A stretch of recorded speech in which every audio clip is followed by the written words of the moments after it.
আম্মু আম্মু একটা কিনেন না, আপনারা যদি কিনেন তাহলে ভিক্ষা করুন না মা, আর যদি না কিনেন তাহলে 5-10 টাকা ভিক্ষাই দিয়া দেন, আর কি করবো মা।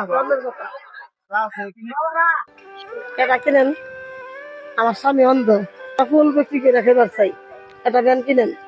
চাষারা নিয়ে যে আপনি ঘুরতেছেন মানুষের দ্বারা যে ফুল বেচতেছেন কেউ তো নিতেছে না। না এদিকে ঘুরে দেখুন, আমার জামাই অন্ধ, চাষা কিন্তু অন্ধ। প্রিয় বন্ধুরা দেখেন, এই চাষা কিন্তু 2 চোখে অন্ধ। আমাকে ভিক্ষায় রাখবার চাইছে, আমার কাম করে খাইবার মন দিবার না, মানে- আমরা যদি বেচতাম ঠিক মতো চলতাম, একটা আল্লাহ কসম 2 চোখ ধরে কইবি কাম করে খাইতাম, তাই না? এই যে আনছি এটি কোনো মেয়ে বাঁচা পারি না। যে এই যে প্রিয় আছে ব্যস্ত আর নাই। স্বাভাবিক। প্রিয় বন্ধুরা দেখেন একজন তাহলে কি মানুষের করবো? কতটা কষ্টের কথা, যে প্রয়োজন ছাড়া আপনারা এইসব মানুষের কাছ থেকে কিনবেন। কারণ প্রিয় বন্ধুরা ওনার স্বামী কিন্তু অন্ধ, ওনারা ভিক্ষা করা পছন্দ না, মানুষের কাছে টাকা সাহায্য করা পছন্দ না, ওনারা এই ফুল নিয়ে মানুষের দাঁড়িয়ে দাঁড়িয়ে যাচ্ছে, কেউ কিনতেছে না। আমার তো কেউ কিনে না, কেউ কিনে না কেউ কিনে না। দেখেন এই দুটো মানুষ কতটা কষ্ট পাচ্ছে, তারা আর যদি এই খাওয়া কিছু খায়ও নাই, কিছু খান নাই, না খালি শরবত খাইছে 2 গ্লাস। যদি তারা ব্যবসা করতে পারতো তাহলে ওরা কিন্তু ভিক্ষা করতো না। ডাইরেক্ট মানুষের কাছে বলতেছে যদি আমরা ব্যবসা করতে পারি তাহলে আমরা ভিক্ষা করবো না। আমার তো কেউ দেয় না, ভালো মানুষের তো 100 টাকা করে কিনে, আমার তো কেউ কিনে না। কিনে না। প্রিয় বন্ধুরা আপনারা এই নবীর কাছে বিষয়তে এই চাচি এবং চাচার কাছ থেকে আপনার প্রয়োজন ছাড়া কিনবেন, কারণ এরা হলো অসহায় মানুষ, ওনার স্বামী কিন্তু চোখে দেখে না, ওনারা এই ফুল বিক্রি করে কিছু জীবিকা অর্জন করে তারা ভালোভাবে চলবে, মানুষের কাছে হাত পাতবে না, এটাই তাদের আশা। হ্যাঁ হ্যাঁ, আর পোলাপাড়া ইসলামপুর মাদ্রাসা তাই। মাওলানা এই পড়তেছে। ফুল একটা ফুল কয় টাকা বেচেন? একটা ফুল মাসে 30 টাকা কয়, 20 টাকা কয়, নাই দাম কয়। নাই দাম কয়। ধরেন একটা ফুল ধরেন আপনি 50 টাকা বেচছেন, হ্যাঁ। সর্বোচ্চ কয় টাকা আপনার উপহার দিছে এই পর্যন্ত? আমি তো বুঝি না কইছে।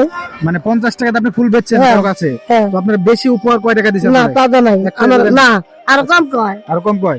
তো ধরেন এই ফুলটা নিয়ে আমি নিলাম, আপনার একটা ফুলের দাম কত? 50 টাকা, আপনি দিলাম 100 টাকা, ধরেন নেন, এটা আপনার এই 50 টাকা আমি উপহার দিলাম, আর এই ফুলের দাম কত? 50 টাকা। না তো কেউ নেয় না, কেউ নেয় না। তো ধরেন এটা আমি আপনারা দিলাম, আমার ফুল লাগবে না, আপনারা দিলাম 100 টাকা উপহার, ঠিক আছে? আমি তো কিছু নিলেন না, তাও টাকা দাঁড়ান, আমি দিলেন। এই যে 100 দিলাম। হ্যাঁ। যে বন্ধুরা আমরা স্বল্প সারে চেষ্টা করতেছি মানুষের পাশে দাঁড়ানোর, তো আপনারা অবশ্যই আপনারা এইসব কিছু মানুষের দিলেন না। কাছে একটু সহযোগিতা করবেন, তারা যেন ভালো থাকে।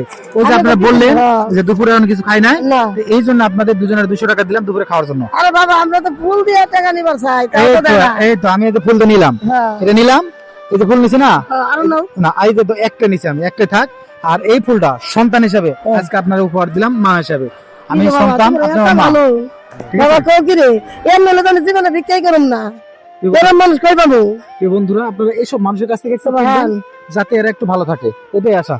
তো মা সবসময় ভালো থাকবেন, বাবা সবসময় ভালো থাকেন, দোয়া করে আল্লাহ বসে আপনার ব্যবসায় আল্লাহ। সফলতা অর্জন করবেন ইনশাআল্লাহ। আমি দোয়া করে দিলাম। আমরা তো খুশি আপনার গার্জেন। না আমি মা হিসেবে আপনার দিচ্ছি এটা, সুবহান আপনার সন্তান হিসেবে আপনি যান, ভালো এমন থাকবেন। মানুষ যদি পাইতাম বাবা, জীবনে ভিক্ষা করতাম না বাবা, আমার এই যে চোখে আচ্ছা দোয়া করি মা, পরবর্তীতে যেন আমি আপনার সাথে দেখা হয় মা, এই সন্তানের যেন দেখা হয়, আপনাদের ভালো কিছু করার জন্য। কিচ্ছু দেওয়া লাগে। আচ্ছা ভালো থাকবেন। আচ্ছা ঠিক আছে মা, ভালো থাকবেন। হ্যাঁ আচ্ছা আচ্ছা, আচ্ছা, ভালো আল্লাহ। জায়গা ঘুরতে আসছি, কেমন হবে? আচ্ছা।